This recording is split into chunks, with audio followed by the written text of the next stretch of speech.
Income Espresso, Bad Education, forget the rest. But Hell 1-2 with the Shillelagh is in the lead with 100 left to run. Weigel Tiger trying hard, but it's Quinella Money only. And Hell, another city winner. First out and first home wins. Welcome to Brisvegas. Behind the curtain look at how pro punters operate, Queensland style, in studio with Donnie. Off an impressive debut, shot the lights out. How are you, brother? Yeah, good, Scoot. Thanks for having us back. It's lucky we tipped a few winners last week. I don't think I'd be sitting here, but I think it's like Via Cecina after the Cox Plate. It heavily spiked in its Cox Plate run, but can we back it up? Can we win next start? I think we can, Scooty. I think it's a tough assignment with plenty of rain forecasts. It's already a soft 6. GK, you're in a bit of form last week. Hell got the chocolates. Tommy had a haircut. We've given him the Chaminda, but you're up and about. Yeah, going well. It's a good week last week. I was on track at Flemington for the meeting, so it was nice to be down in Mexico and to see what they do and how they go about it. But great meeting last week, and looking forward to the rest of the carnival. And we've got the Commander-in-Chief of MacBet, Johnny McLeod. You've seen him from the streams. He's up and about this morning. How are you? Good, mate. I've had a haircut too. Tommy had the Samson going on last weekend, so I thought I might change up and do the same thing. Yeah, fight to win. Outstanding stuff. Must be a 2-for-1 offer up there in Brisvegas. Father and son special. Don't start that rumour. That did happen at the races one day. Of course. I think it was Matty Sears thought that Tommy was my son. Could be worse. I can imagine him screaming at the barbershop, crying every time the barber tries to touch his hair, and you're just massaging behind him, Johnny. It's okay, mate. Let's straighten the wheels here a bit. Last week, Felix the Scat, Donnie was a beauty for you.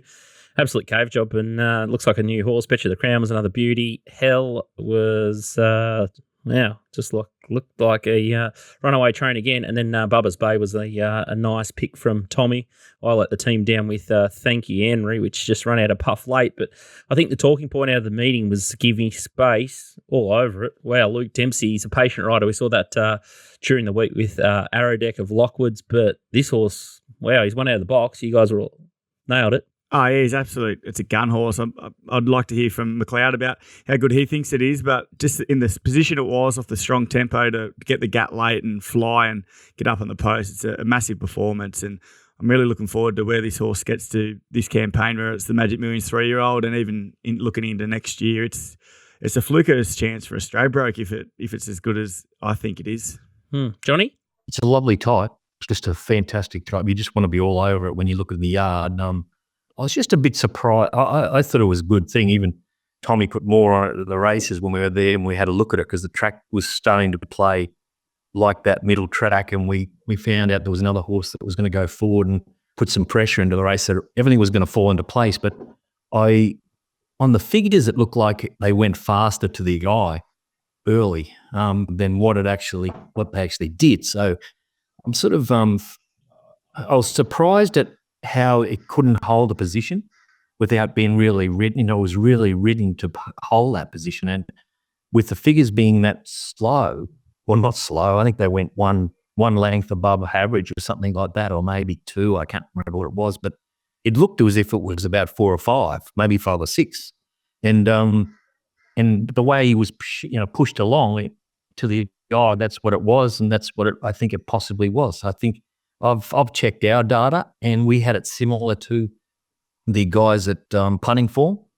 So everything matches up that it wasn't as fast as what it looked, but I just don't know what to think about the horse. He just needs to hold a position in those better races to be able to be worth backing again.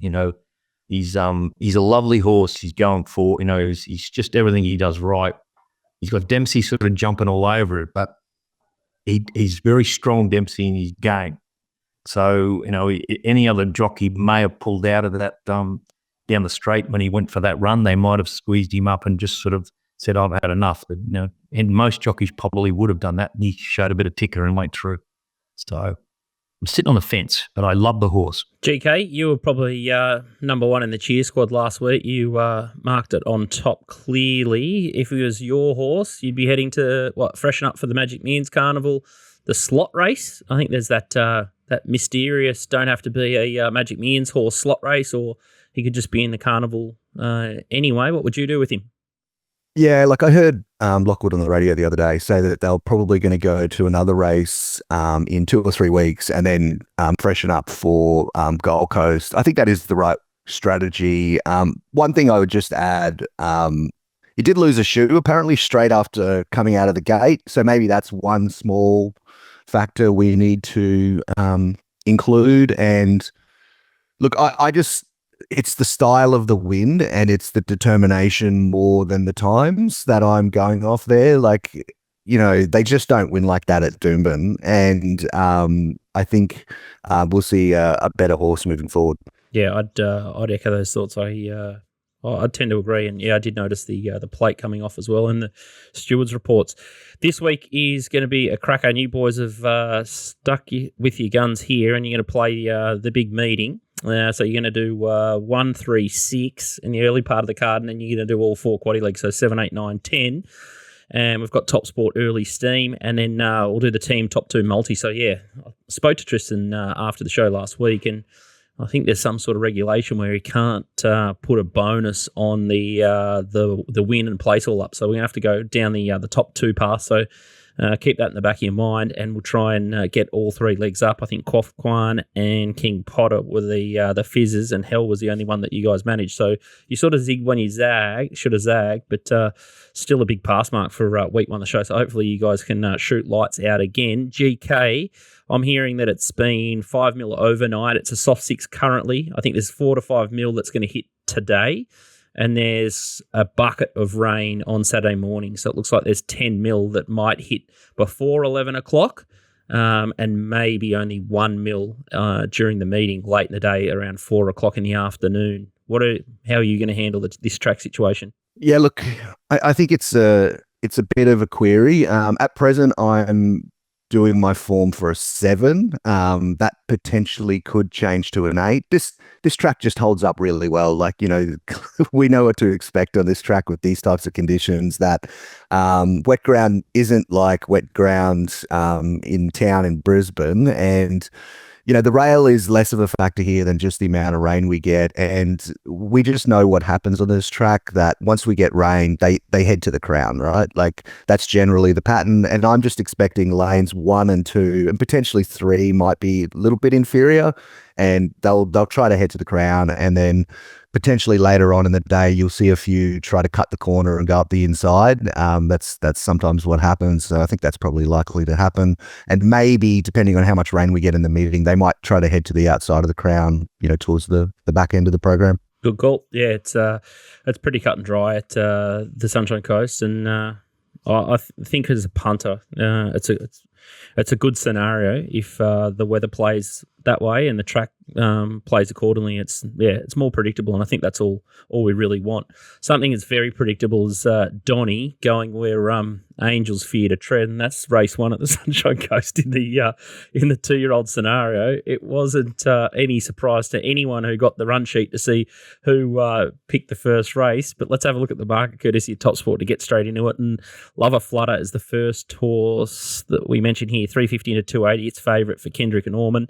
Tilia 440, Formula Rosa 550, Cuddles for Kimmy 850, MJ Star $9, Maddie's Comet $950, She Makes Me Nervous $13, Egyptian Goddess 16 in from 26, and then much better the rest. The replay we're going to have a look at here is Egyptian Goddess at Doomben. This is Donny's horse that he likes here. Yeah, you can see it back on the rail, and Sam Collett, she's just trying to angle out now. She persists with the run that's not really there, and the other jockeys keep her inside, held up on the fence. It finally gets over heels, and just watch the last part of this race. So this last 100 metres, when it starts to flatten out, it's just dropped out of the screen, but watch it come flying home. It really lengthens, put the heads down, nudges the third, and if you just keep following and look after the post, it's almost up to the leaders, which is 4 or 5 lengths in front. So I think the most important thing about this race is there's not much talent there to begin with. So we've got the favourite Lover Flutter who won well at Sunny Coast, but it was a 9-metre rail. It led. It started at $1.15. I think that's an indication of the rest of the field rather than how good it was. So it led at $1.15 and won, ran okay time. Tilia and a couple of Golden horses have trialled nicely, but on a potential wet track, I don't think I want to be with them first starting a race. So Egyptian Goddess, like the replay we just saw, it rocketed late last start, and it's definitely the fittest horse in the race, dropping from 11 back to 1,000. If it jumps well, which it did in its first start, and can sit 3 wide, no cover, just on the speed and get to the best part of the track that GK was referring to, it's a massive chance. $26 was available across all bookies early. I've scooped up as much as that as I possibly can. I think it's one of the better roughies I've seen in a long time. So I'm having a really decent each way bet on Egyptian Goddess. Its first race start, it was caught 3 wide on the speed, and that was a really rails hot day. It's definitely not going to be a rails hot day there at Sunny Coast on Saturday. It's going to be wide and on speed, especially from the 1,000-metre shoot races. So hopefully it jumps. It could sit 3 wide, no cover, or just a few lengths off the leaders. And I think if it can lengthen, it's a massive chance. I'm really keen to be on this horse at around the $20 mark. Brave Smashers, I think, in the Schwarze breed on the dam side looks like it'll get through the wet deck. I might go to you first, Johnny McLeod. You got any opinion on any of these lightly race horses? Well, Donny's horse, I thought it had a hope the other day in town after sitting wide, and I thought it went all right. The only problem is it got really stirred up in the yard beforehand, and he's a chunk of a horse, so I don't think he'll handle it all wet. The breed don't handle it. The sire, they don't handle it. And the way that he looks in the yard, he's not really a wet type. So I'm concerned. I'm concerned for him. He's going to come on the right part of the track, and he's right that it's fit. It's the fit horse. I'm worried. I'm with you with the leader, the thing that led the coast the other day, Love a Flutter. They just looked ordinary up there. He was always going to lead, and the horse on the outside had been tested him at one stage. I think we had a 3-length bias being on the fence that day as well. So that's a real problem for mine. I did Tillier trialled all right. Just hit the line good. It's going to be partucking in behind him. It's going to come in the right part of the track. So it's probably the horse I'm sort of looking at, but really no confidence. GK? Yeah, very similar to John there. I really liked the trial of Tillier because it showed a little bit of versatility, that they crossed it and then it sort of just sat in behind and then just pulled back cross heels and just finished the trial off really nicely. And I'm guessing that they're probably just going to be in behind the speed again. A race with very low confidence. I'd be interested to hear the yard comments about Tillier because I've heard it's a bit of an ugly duckling. So that will be an interesting one from the yard, but probably a race I won't bet in. All right. So boys are looking at Tillier, harder in the market at 440, and then Donny's going to play Egyptian Goddess outside the market. I wouldn't be as confident to bin it off breeding, but I respect what you say, definitely Johnny McLeod. So there's 2 ways to play the tricky opener, and it'll be interesting to see how the track plays and get a good look at what the weather's done with that one. GK, we're going to go to you next, and it's race 3 at the Sunshine Coast. And this one is an interesting one because you've got I Am Artie dropping back to 1,200 metres. It's $2 favourite. Buse $3.90. Our Magnus $7.50. Golds for $12 on point. $12. Ovidius $15, and you got Ralphie and Tara Jasmine and Fast Coney $21. Can I have a look at the replay of I Am Artie last time? Yeah, well, I'm sure this replay gives a lot of people PTSD. It certainly does me. I know it does Donny as well after what he told us last week. Look, I mean, what more can you say about how this thing is going, right? Like, she's just going fantastic. Obviously, this form has stacked up last week with Betcha the Crown coming out and winning again. I like the drop back to 1,200. I guess my only concern is we're getting pretty deep into the prep now. So it's just where we're at and whether it might be time for a break. But I'm sort of just going to trust the stable here. We get Orman back on. There's just a lot of ticks. And there's just not a lot of tempo in this race. So it just looks like Orman can just go straight to the front. Maybe 1 or 2 others are just there with it. And it's just going to control the race. And we just know it loves 1,200 metres at this track. I just think it's super hard to beat again. Yeah, I can't really add much to that, Donny. Yeah, same thing as what GK said. It looks the horse to beat for sure. The 13 back to the 12 suits. Everything he said matches up. When it crossed the line the other day when I had it going for so much money, I thought, it's spell time for that horse. But in review, I think the other 2 have just gone to a new level and it still ran a decent race. So if it's not too wet, yeah, I could chime into I Am Artie. Buse misses the start, so it's going to be giving a long lead away. On point's a chance, but just comes out of a strong race. Just not sure if it's going to be ready with 42 days off for a wet track. But it's one that probably sits outside the lead at Iamati, so it's a big hope of running the Quinella if it's there in the yard. Yeah, it's a notable wet track or two on point. Johnny McLeod? Just stick on the fence with this horse. I thought he'd win for sure the other day, and I think he deserved to win. But in the yard, 2 starts ago in the midweek, he looked sensational. I thought it was the best I've ever seen him. And then the other day, he had come off a little bit. And I was a bit worried when we were looking at it. It didn't look bad, but you could tell there was a bit of a difference. Now, going back to home now, a lot of these horses get stirred up a little bit at home. When they're away, they're fine. But when they're at home, for some reason, a lot of horses play up. Now, I've seen this horse play up its first start up there. It sort of really got on its toes and really started to get a bit nervous. It won.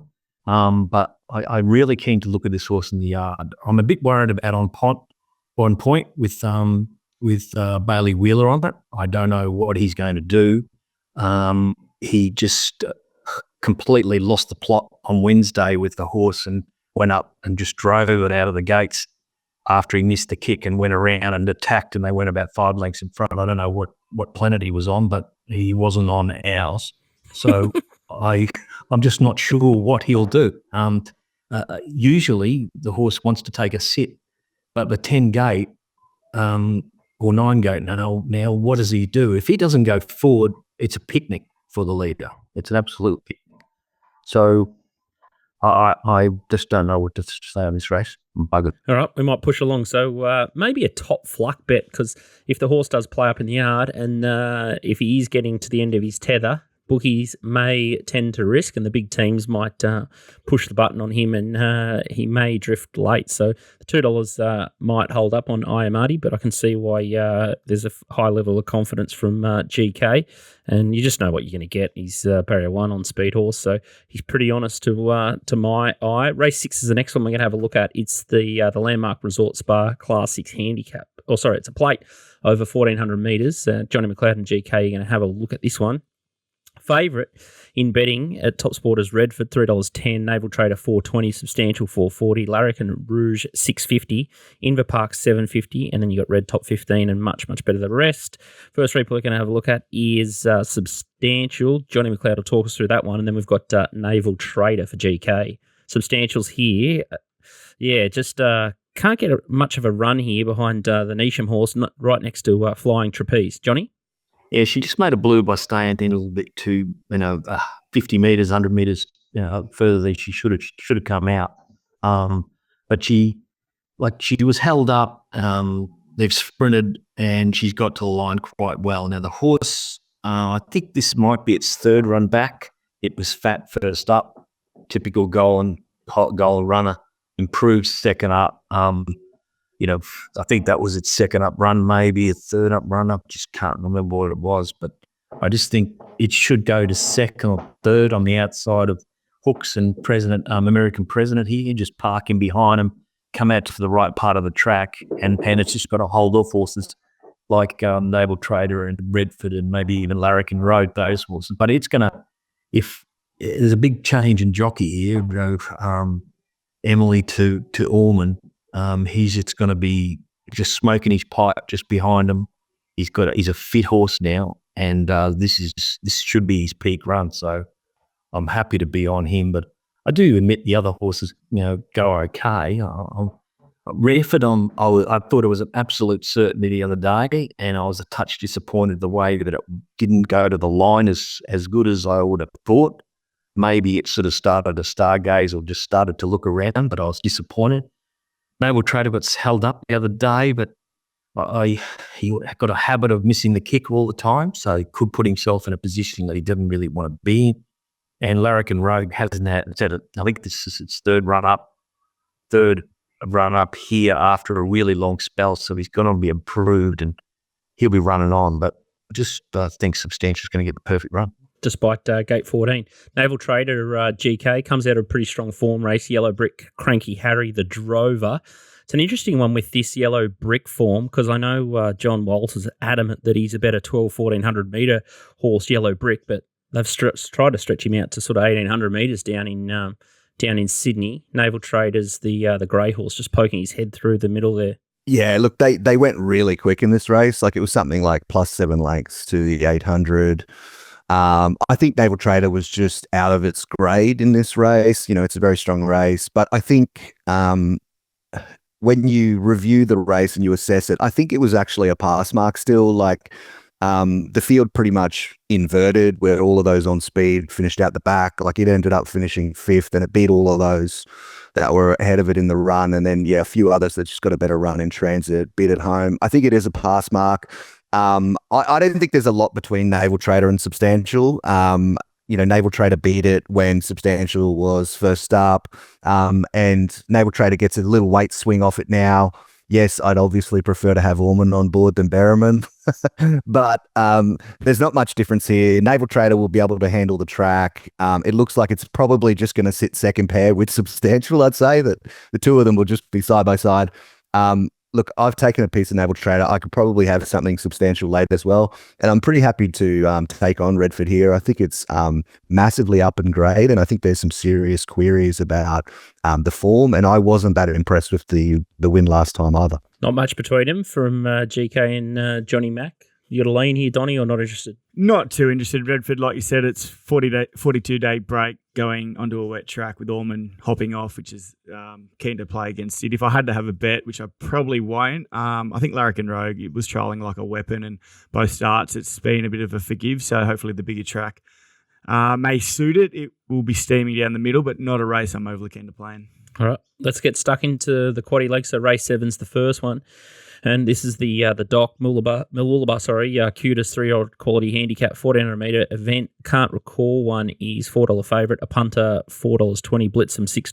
Moonsweeper $6.50. Noble Decree $7.50. Bo Dazzler $11. $13 Larity, and then you got the Sundance $13 and Parada's Gem at $15. Better the rest. First horse we're going to have a look at here is Moonsweeper on debut. Donnie, it's in the black with the lightning bolt. Yeah, it went to Lismore for its first start. It pinged the lids and they took a sit on it. It sat in the box seat, and you can see it now just peeling out off the leader's back. It finds the middle of the track, and just look how easily and effortlessly it cruises up to them and puts them away. I think it's a talented horse. It's by Pewson Saloon, which is a genuine stayer. So I think the further this horse goes, the better it's going to go. Just love that last 100 metres. I think it's a nice horse here, and it backed up this trial. We can see the horse in front of it if we're watching these trials, Give Me Space. So this is before Give Me Space first up run. It follows Gives Me Space, and it's almost not quite as good as it on the line, but you can see how much talent it has off this trial when it's asked for a late effort. If we just see when they're approaching the 100-metre mark, Give Me Space clicks up, gets a little slap across the shoulder, as does Moonsweeper, and just love the last 100 metres of both these horses in the trial. It was in the Black Book straight after this. It went to Lismore. It ticked the box there, winning easily in a low maiden, but it's still done the job. The sectionals late were very sharp. I think it's got a massive opportunity to lead them up here. There's no speed engaged, so it will... Malian jumps on it. It will probably roll across to the lead or sit just outside the lead on a slow tempo. It's going to give a massive kick on straightening. I think it's a talented horse. Dunn's done this previously with horses going to Lismore, then coming to town their next start. I had the accounts loaded across the friendship group ready to launch when it opened, but the tab only put it up $5. So I think the play here is to wait until it drifts. I think people will be taking it on because of its country form. So I'll be backing it top fluck and looking to see what price we can get late. But I think it's a great play and even better each way bet. So I'll be pretty keen on this Moonsweeper. I think the current favourite, Can't Recall one. It's been racing in tougher grades. It's had 2 trials. It doesn't look to be going too well. It trialled in Blinkers last start, and they're not on race day, which is a bit strange. It seems a bit desperate for me. So hopefully that horse isn't with us. And A Punter, the equal favourite, it's drawn gate 1 and gets back, so that'll be an awful spot. So I'm pretty keen to play Moonsweeper here.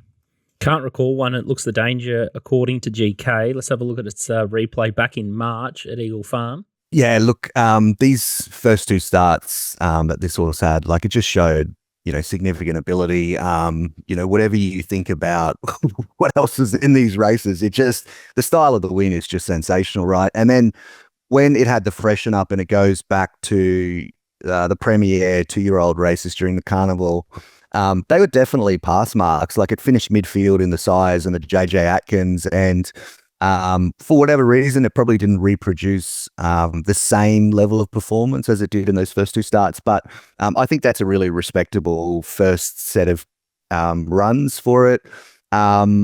I went back and looked at the trials as well, because my first look at the trials, I was equally unimpressed. So then I was like, okay, I need to go back to all of its trials. And I went back and looked at all of its trials, and they were equally unimpressive the entire time. So that gave me a little bit more confidence. And look, I do like Moonsweeper, and I agree with Donnie. I just think that some of the form in this race is pretty hollow, and at least we've seen can't recall one in the Premier 2-year-old races, and we know it has ability and can stack up to that grade. So, look, if it's with us and it's ready to go, I think it's going to be really hard to beat.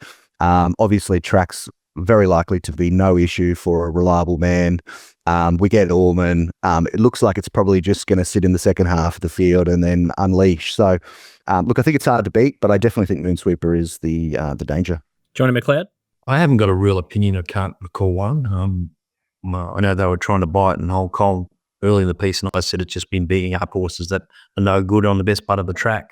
I admit his runs over the Carnival were better than I thought they were going to be. I thought it'd get beat 10, 15 lengths, and it was running 5th, 6th or whatever it was. So it didn't go too bad, but trial, poor for mine. So I'm really worried about it. I've got it $5 favourite, it's probably taken about a length and a half off one of those runs. So, I can get it in a bit shorter, but I'm concerned. Whereas Moonsweeper, love it. Just think it's a really nice horse. I don't know whether to lead because this bloke doesn't want to lead, but I do think he'll go forward and put himself in a position and come out to the right part of the track.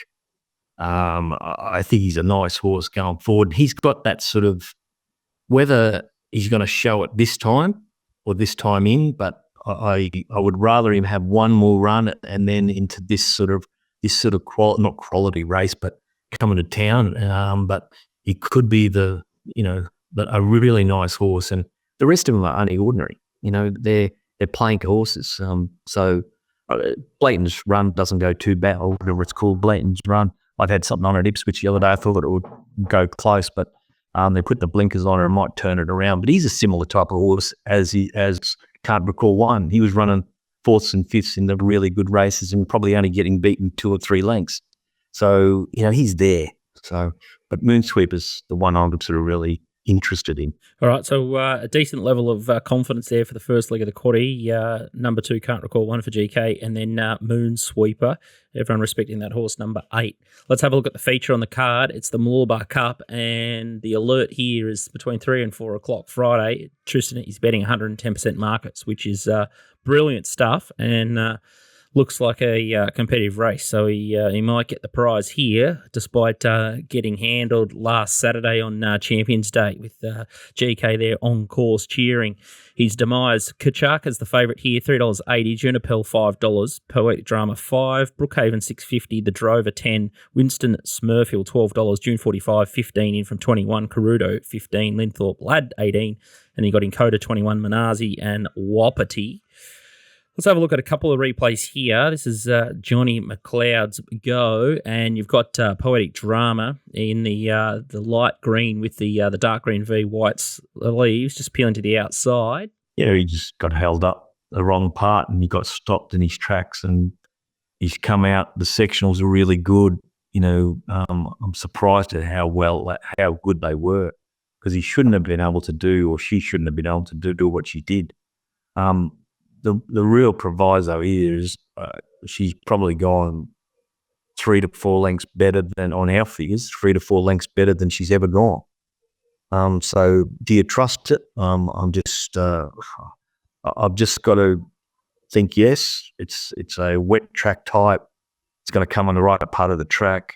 I just think is, they're going well. They're going to be in I think they'll be fit, primed, and ready to go. But do you trust that one run? I hate going off one run. I need something to support it. And I couldn't find it. But Bates' run was too good to ignore. And we just saw Brookhaven in that Flying Trapeze race with June 45 also having a first up pipe off their winter campaigns as well. What did you think of that form line? Obviously, you referenced it before with Substantial. How does that stack up in this race now at a mile? I think Brookhaven second up on a wet track is a little bit of a concern for mine. He's a really big horse, and I think he might need one more run. And June 45, it looks better in the yard. It's always sweating up, carrying on and doing things, but it's getting better and better. His run was good the other day, hit the line okay, but I think the weight difference between it and the Poetic Drama is just huge. And on a wet track, I think it's just too much. Yeah, I previewed this race yesterday on the Bet Doctor program, and I thought if it got to a heavy track, the wetter the better. I think Poetic Drama will just get smashed in betting. I thought it was the rightful favourite. June 45, I thought was the wrong odds at $20, so the market's starting to come with me. I thought he started to go to a bit of a new level in the Winter Carnival. He can handle the wet, and I agree with Brookhaven. I think probably soft 6 or 7 at best for that runner. But I thought they were the big improvers stepping up to a mile, Brookhaven and June 45 with those lead-up runs pretty good. Kachak is a synthetic horse, Donnie, that you would know pretty well. I thought he was a false favourite at 380. I don't like the setup here, 1,800 back to 1,600, and just at the weights, like 53.5. I think there's just other horses in this race that sort of get him at the weights. Yeah, he's not one of mine, Kerchak, even though he was a good poly horse. Cody Collis stays on and he doesn't get his claim, so that doesn't help either. White Escape, the trainer's doesn't have many horses, but he doesn't have too many results. I was quite similar to you guys. I thought Poetic Drama was the one if it rains and it gets into the heavy range and the drover comes out of the hot form race. If it stays dry, it loaded in the barriers last weekend or the weekend before when I was very keen on it and got scratched. Being back to the trials, look good, which is fine. If it's dry and the inside holds up better than we expect, it's probably the one I'll back, or Poetic Drama if it's wet, but not overly keen to play this race. GK, Juniper's obviously coming off 2 complete PRs, has to carry 60 kilos. Have you got any opinion on him or the race? Not really. Look, I did have Poetic Drama on top, but it did make me feel kind of dirty and icky, so I wasn't completely comfortable about the race at all. And then, I went looking for other things, and I just couldn't form significant confidence and be happy to take an early position. And they're just a pretty even bunch, especially on a wet track. So no clear angle for me, and I could see there being some scratchings, and I'm not sure what sort of field we'll be left with, especially if we're on a heavy deck. Well, Trissa might get the lot despite it being 110%, but with that 110% market, just gives you enough of a tickle to get interested and play a couple of the runners, especially if you're going to take out the $4 favourite, which I have and I'm doing. I can't help myself betting into 140% markets. So when it's 110, you just got to do it, don't you? Oh, mouth guard in. Let's have a look at Sunshine Coast race number 9. It's another beauty. The Swiss Ace Plate, the Wharf at Mooloolaba, good little spot. 1,000-metre scamper here. Steady Ready's favourite, 440. Golden Boom, 480. Natuno, $5. Shalars Moment, $7. Ubiquitous, $8. All That Pizzazz, $9. Cannonball for Golan here, $13. Super Daisy, $13. Safrado, $19. Reliable Ruby, Superb. Bit of a race with a tail here, but GK has signalled Natuno at his last start at Caulfield as being good form for this, and you can understand why. A recommendation they're touting to make an overseas campaign out of. You got Kalos there. Tell us why you like it. Look, I just think that the setup here is really good. I really liked what Golan has done with both Natuno and Golden Boom, just going down to Melbourne for one run and bringing them back and freshening them up. I think that's the right play for summer. Look, I know that Golan has said he wasn't completely happy with the ride here from Zara, but look, I still think it's a really nice performance. Like the way that this horse just runs through the line is fantastic. Yes, those other horses beat it by 2 and 2.5 lengths or whatever, but that's super strong form for this. And we just know this horse 1,000 meters at Caloundra, like it just loves it. And wet tracks, just loves it as well. No problem at all. Won the race 2 starts ago at this track. Won the Swiss Ace last year on this track. So, look, I think the Tuno is just going to be sitting there in behind that tempo, and then they're just going to be looking for a run in the straight, and Allman's going to produce, and it's going to be finishing very hard. I really liked the recent jump out as well. Golden Boom is definitely a danger. I liked its run in Melbourne. Really liked the recent jump out. There are a few others here, but I think at the $5.50 or whatever it is, Natuno, I think I'm really happy to play that way. Yeah, if it was a drier track, I guess I'd be more wary of Golden Boom, and a lot of people are just going to get drawn to that runner with the obvious Mornington Glory Sands Doot form. But wow, I think you found a cracking bet here, GK. This horse is a bomb wet tracker. You have to be an absolute duck to beat Hardware Lane over 1,000 metres on a heavy 9. So this horse just loves Sunshine Coast and absolutely loves the wet. Johnny McLeod, talk me out of it. Well, the horse that you said it was a real wet tracker, that day Natuno beat it, was on the worst part of the track and Natuno was on the better part. My concern here is the track. If you want to see how a jockey should ride this track, is go back and have a look at McDonald when he rode here last time. He knows where the best part is, which is going to be around that 7, 8, 9 lane. He stays there until the gap opens. It's not forced inside. He's not forced outside. He waits. This is a patience track, and blokes like Allman, who is our leading jockey, is the worst bias jockey here. He doesn't believe there's a bias. And we didn't believe it up until a mate of mine told him that he's mad. He's a very good jockey, but whether from the one gate, what is he going to do? They can be forced into the worst part of the track because the leaders come out a little bit and they see the finishing line on the inside and say, "Oh, I've just got to take this run." Whereas McDonald stays, waits, and takes it. Now, he loves the wet Patuno, everything. I've got him about at market price. He's there. But that one gate, it really worries me. I think it's a poor gate for him. I think if he had about 6, 7, 8 gate, it's perfect to become on the right part of the track. I'm sort of looking at horses like Sofrado, the toppy. I think if they go quick in front, I think he's a horse that could really steam over the top of that massive odds. Does look a big price off first glance. Wow, John McLeod. That little soundbite from you, John McLeod. I'm tipping old Walt might just clip that up, that 30 seconds. It could be his ringtone about James Allman. He's scathing of James Allman, but that's jaw-dropping. And Donnie and I, you haven't heard it, but we're sort of sitting here giggling, hearing that. Does that? How does that make you feel, GK? Oh, it doesn't make me feel anything. I'm not swayed by other people's opinions, just like John isn't. Look, I agree that I'd prefer if he was drawn middle or outside. And I also agree that Allman can be very impatient. And I've been on the end of a few impatient rides in my time. However, I think that with so much tempo in this race, Allman can just sit out the back, and he probably can just get across heels and try to angle to the outside. I definitely don't want him to try something like cutting the corner and going up the inside for sure. So my preference is that Allman is patient, if he can be, and just sits in behind and tries to get across heels and gets to the crown. Donnie, you still with us? That Allman thinks bias doesn't exist, so you've just passed out. You've just got back to your chair. You love 1,000-metre races. Have you got an opinion on this one? I'm just worried about what Bailey Wheeler's going to do from the wide gate and whether he's going to go forward or not, and then how Allman's going to respond. So it's a tricky race. No, all honesty, I think, like the voice said, Natuno is the horse to beat, but I don't think 5th the fence or 7th the fence trying to look for the inside run is going to help. If you 3rd the fence, I think you can get away with cutting the corner, but any further back than that, you have to cut really bad into the slower lanes. It's probably the only horse I could back. It's win when it did win on the sunny coast on a wet track. It had gate 1, but it got to the outside. That's pretty unlikely here. I thought the roughie of the race was Sofrado, like John said, and I thought Super Daisy, who's going to be a tough on-pace, fit horse. I like them up on pace and wide. That's the spot to be over these 1,000 metres in the wet track.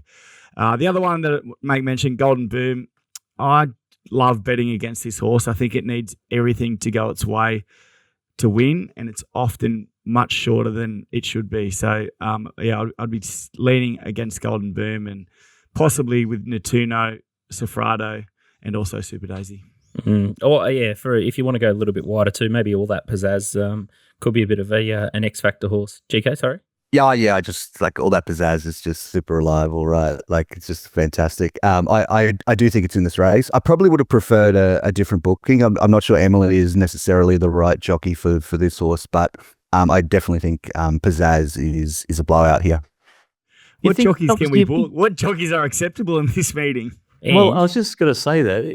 Do you think jockey trainers take a lot of notice of, or enough notice of, the type of horse that they've got and the type of jockey they should put on? I'll answer this one first. Zilch. Are they awake? Yeah. It's I think it's really strange how they got a book. They've got you can find the really good jockeys like McDonald and say, well, fair enough for them. Just too good. But that putting a jockey on all the time, every horse, every type of horse, is it's just silly, I think. I think, some trainers need to be committed to the psych ward, and punters should be getting a rebate for psych ward visits as well, because some of the placements, the jockey bookings and all that sort of stuff, it sends you crazy. You must not watch our other show, Johnny McLeod. We talk about it ad nauseum. It's I keep on knocking on the door on that psych ward and they won't let me out. At least you're there. You hear me talking, but they can't. Let's have a look at the final leg of the quaddie, and this is another race that could put you into the asylum as well. It's Sunshine Coast Race 10, odds courtesy of TopSport, and it's Ballastair is the favourite here, $5. She's ours, $7. Zatanna, $8.50. Gina Tonic, $9. Azuma Bay, $9. Big winner at Kilcoy last start over the 8 or 900 metre scamper there. Khaleesi, $10. Silver and Suave, $11. Cosmic Fire, $12. Miss Moneypenny, $13 from $20. Mashani Aloha, $14. Shows a sign, $18. And you're getting big odds about the rest of the field. Let's have a look at a couple of replays. And the first one is Silver and Suave. This is in the Ken Russell. Whoa, it's a big field. And the Waller runner wins this one. But it was a wet deck this time too, Donnie. And this horse is in the white with the polka dot. Yeah, you can see this is coming off a maiden polytrack win. So this is a massive performance going to a Group 3. And you can see the Godolphin Altoff, the Chris Waller horse with J-Mac on it. It just kind of swamps it just on the post. This is on a really heavy deck at around a heavy 8. So it had another run after this and then went to the paddock. But I just love the way it moved in its trials. I think if we talk about the last 1,000-metre race, we said it's a strong tempo in this one. There's way more on-speed runners in this race. Almost every single horse is looking to take the lead. And Zatanna from gate 15 is probably the fastest, with Ballastair will probably try and half-cut that across. So I think Silver and Suave will just sit just behind them and will be very strong late. It handles the wet track like we saw there. Love the trial. Brendan Lorena, who's a jockey new to Queensland, he's a very good New South Wales provincial and country jockey. I like the booking. I think he's going to make amends and really look for a solid start here. It's just going to sit in behind him, let the speed go, and I think it can poke through late if it stays in that best part of the track. I think it's nice odds around $12, and it's definitely the way I'm going to be going. Ballastair's gelded, a stack of gear changes. It probably looks like the best horse in the race. I'm just worried about how much work it has to do early and where it's going to end up if it gets pushed too far off the crown of the track. But if it gets over easy enough, it's clearly the horse to beat. Yeah, I sort of had a little dig into this race, and just based on the speed in the race and likely surface, I went for a back marker here, and let's have a look at the replay of it. Miss Moneypenny, and she was sort of in an awkward spot here, 3 back the fence, and looking for a way to get out here, and took a while to get produced. And once she got the split, this is on a soft rated track, so it was only just in the soft range, but I love the way she picked up, and just to my eye, looks like a real nice type of a horse, and would probably benefit a lot from that sort of hit out Ron Stewart sticks.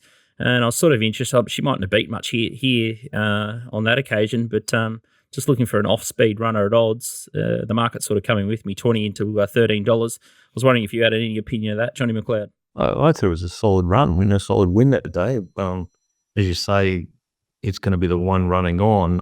My concern here is just because of everyone knowing how much speed's in the race, are they going to go as quick as what we think? Just because when everyone starts talking about it, they all start thinking, oh, shit, we might come out and sort of ease a bit. And the one who actually has just got the best speed just go to the front and comes out to the right part of the track and keeps going. We've seen that with, I think, a horse like Steady Ready or one of Sears's a while ago that everyone was thinking was no speed and he just went straight to the front and just kept going. If there's a heap of speed, I'm going to throw something on Territory Ash at huge odds. But I whether it's going to be this speed, I just don't know. It just looks just ridiculous speed. But can we trust it? I don't know. And what Donnie said was right about Sewell and Swab. It was a good effort last time in going from the poly to that nice run, and it is a nice horse. It's a lovely horse. I can't get it to the $12, but I admit it goes good. But a lot of these horses go quite good. So I'm just looking at something that's going to be 50s plus. It's going to be fit, running on, right type, right part of the track. I can understand why. There has been a bit of merit in Territory Ass's performances, but I think it's had 6 starts since the Ken Russell. So I look at that and I think, what are you doing with the horse, Liam Birchley? It's puzzling to me, but there's some modern era trainers that love to put the old Bella Nipotina treatment into the horses, and they just seem up to be up forever. GK, He's too good to worry about. GK, any clarity with this one? I just think, like John said, the last thing we want is jockeys thinking too much. Look, I do think, like Donnie said, that Ballastier is the best horse in the race. I just go back to that performance at Ipswich last prep. That was, that performance rated through the roof. Like on my numbers, it rated like 9 lengths quick for whatever it was, maiden grade at Ipswich. Great trial. It has unbelievable early speed, even the sort of speed that can match the 800-meter horses that are in this race. I'm not sure where Jones gets to. I don't know whether it's a bet on the weekend, but that's definitely my starting point in the race. Yeah, they do have a tendency, Golan. As soon as they draw a wide gate, they can sort of snick him back. Saw that one with a couple of runners during the week, and he's a bit like Uncle Chris, isn't he? He's got this very similar tactics when they draw wide gates, and then he sort of half gives himself up when he wants to sort of punch one forward. It's it's sort of carbon copy. He's the best biased trainer here. Yeah, and you can hear it in his videos too. Maybe James Orman should start watching his preview shows. or this show. Or this show. I'm tipping he won't after this episode. It's the same thing that we say all the time, that every stable in Australia should have a professional punter giving them advice. We did mention it on, I think it was on the other Bet Doctor program probably a month ago, that I think the big deficiency in the big gaping hole in the industry is the lack of jockey tactics, bookings, and you can definitely tell the difference between the good and the bad stables on who takes it more seriously, and then others who just like to blame jockey, blame certain things, or just have a wishy-washy statement as to why the horse has sort of failed. So, yeah, it is. It's chalk and cheese. All right, so Ballastier looks like the hardest horse to beat, pending tactics. A lot of respect for that runner. And then Donnie and I are going to play further out in the market with Silver and Suave. And then Miss Money Penny might be a big improver, or Girl Syndicate as well. So I'd be interested to see if it takes the next step and proceeds onto the Gold Coast Carnival there for Annabelle and Rob. TopSport early bet time. Let's have a look at that. Felix the Scat landed the $1,200 at $4, and Midnight in Tokyo was probably the other forgive. That was another good bet in the early action. The first one is race 1, number 5, MJ Star, $170 at $13. Donnie, you did this race. Yeah, it didn't do anything in his trial. It kind of slow time, idled up to him and didn't give a yelp. So there must be some kind of stable confidence here because it's been well back since the market's opened. This is your bet or someone following your bet. Race 1, number 4, Egyptian Goddess, 20 at $20. Yeah, I saw it. I've got a lot on at 26s. Then I saw it creeping in. I thought I'd better add a little sweetener on the top of this, a cherry on top. So let's get this thing home. Nice little uppercut. Follow-up for Tristan. So everyone gets a look at Donnie there. Race 5, number 12 is the next one. It's Miss Jolene up against Transatlantic Castilian Ocean Czar. GK, I know you've done all the card back to front. You can have this one. Like it? Look, I think Miss Jolene is a huge chance here. I think it's going to improve second up. Comes out of that race at Navy on the highway, won. It was a slowly run race, but I think it'll be better set up here. I think there's not much between Miss Jolene and Transatlantic. I think one of those two are probably likely to win the race. I think Transatlantic's immoral if the track's not too wet. Well, yeah, it's good. Yeah, we'll see. Beautiful. And my Angie Jones is on that one. And the last one here, we've sort of already spoken about it, but it's steady ready. So race 9, number 5, 400 at $6 steady ready. Yeah, she overdoes a few things. She's a try. She sits in the saddle really well, but when she's going forward, she overdoes it. When she's going back, she overdoes that.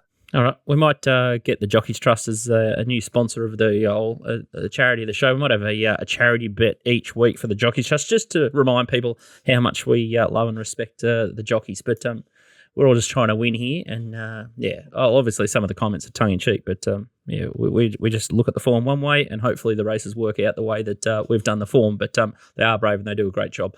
So in all seriousness, we love their work.